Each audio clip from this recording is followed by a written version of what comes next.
Gilson me mostrou aí as leituras, que Deus tem uma opinião muito contrária da gente, né? A gente tem uma opinião, mas Deus tem uma opinião contrária, né? Porque todo mundo fala que não vai dar certo e no fim a opinião de Deus é diferente, é a que mais vale, porque a gente não sabe os recursos que ele pode movimentar em nosso favor.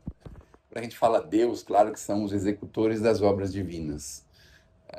Deus está muito ocupado com coisas que a gente não pode nem imaginar, não é mesmo? Então, os executores das obras divinas, os executores das ordens divinas é que estão aí, sabem todas as nossas possibilidades, as nossas necessidades e os nossos pedidos também. Não raras vezes os nossos pedidos são muito assim impossíveis de serem atendidos, porque nós pedimos muito sobre as coisas materiais que a gente tem tanta relevância, não é? Coisas que a gente quer, coisas materiais, que a gente acha que é relevante, que a gente acha que é importante.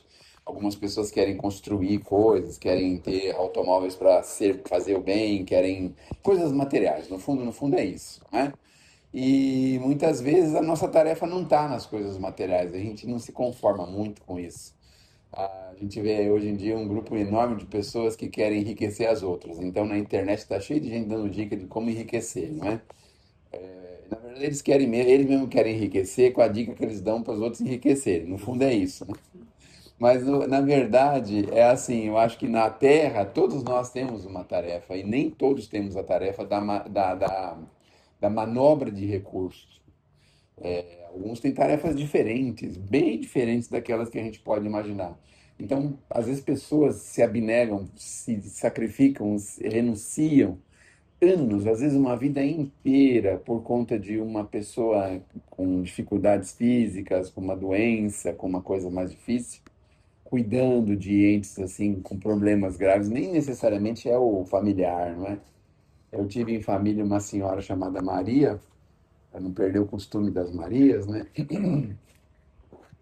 Que ela se dedicou intensamente ao cuidado dos meus avós, meu avô, minha avó, por parte do meu pai, e não obstante a isso foi avançando, né? Foi avançando e depois ela continuou trabalhando, atendendo abnegadamente o resto da encarnação da pessoa, né? Mais pessoas nessas condições. Então, se você vai falar para uma pessoa dessa, não, você tem que ter recursos, tem que fazer, tem que acontecer, não, o trabalho dela é ali. A abnegação dela, a vida dela é aquele trabalho que ela está fazendo.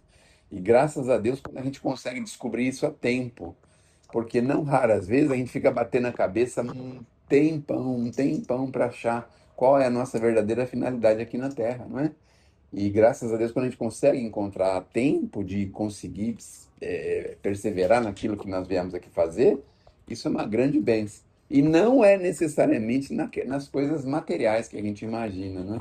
Você vê que na pergunta do Livro dos Espíritos, se eu não li a pergunta errada, ele fala dos espíritos superiores, que eles não têm mais a questão material, porque o Kardec fala mais dos prazeres da terra, as coisas materiais, não é?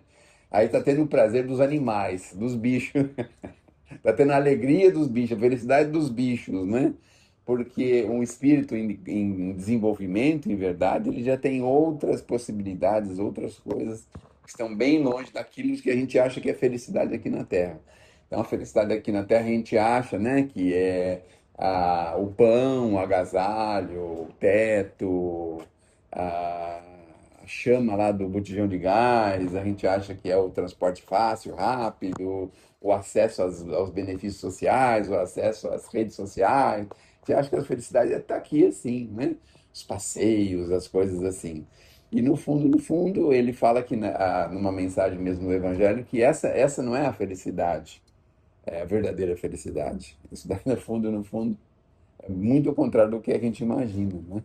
Então, a verdadeira felicidade é quando a gente consegue enfrentar as nossas dificuldades com bom ânimo, com alegria e superá-las, segui-las e superá-las, mesmo com grandes dificuldades, né?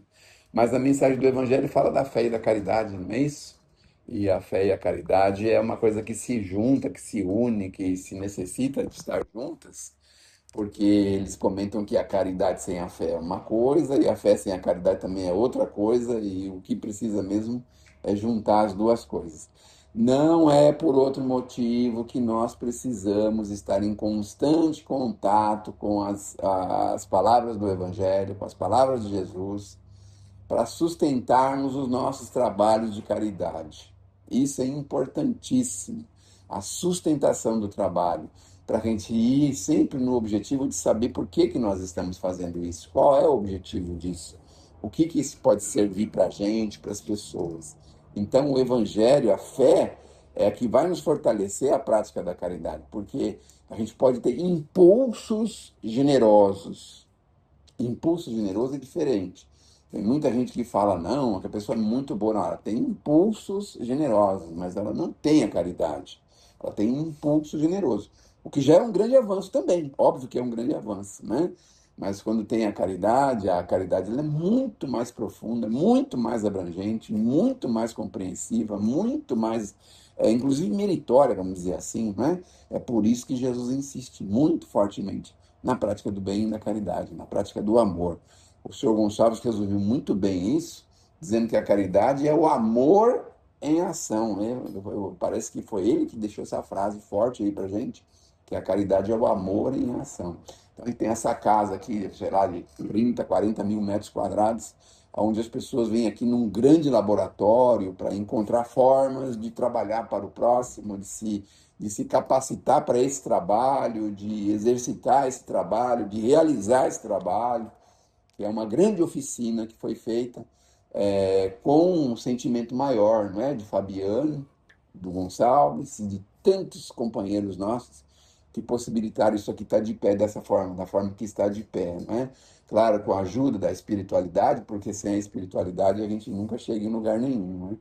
Então, graças a Deus estamos todos aqui, podemos aqui trabalhar nesse exercício constante do bem, não é?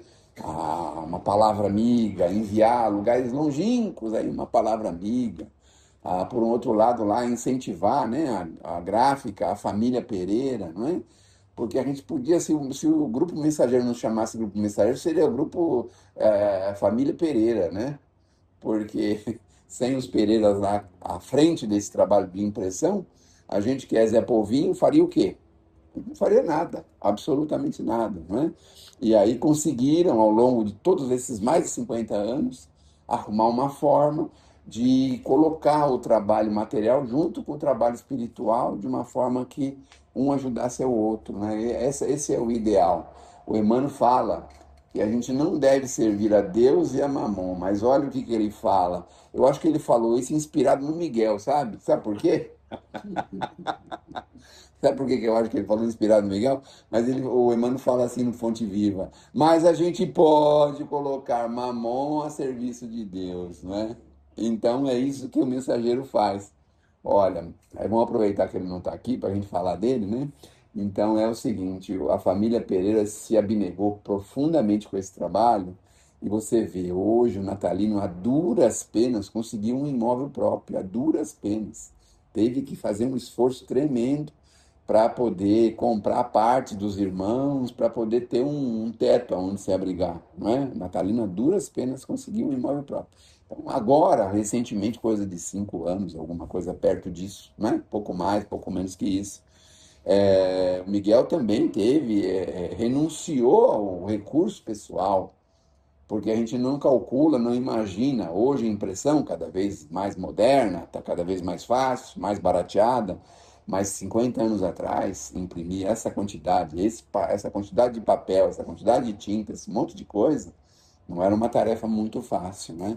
Então, que a gente possa, quanto pudermos, colocar Mamon a serviço de Deus, a exemplo do que fez a família Pereira, para que a gente possa fazer essa oficina maravilhosa aqui, de vir aqui empacotar, selar, endereçar, levar no correio, fazer todo o trabalho que é necessário para essa caridade, que é a caridade espiritual, que é o envio das mensagens.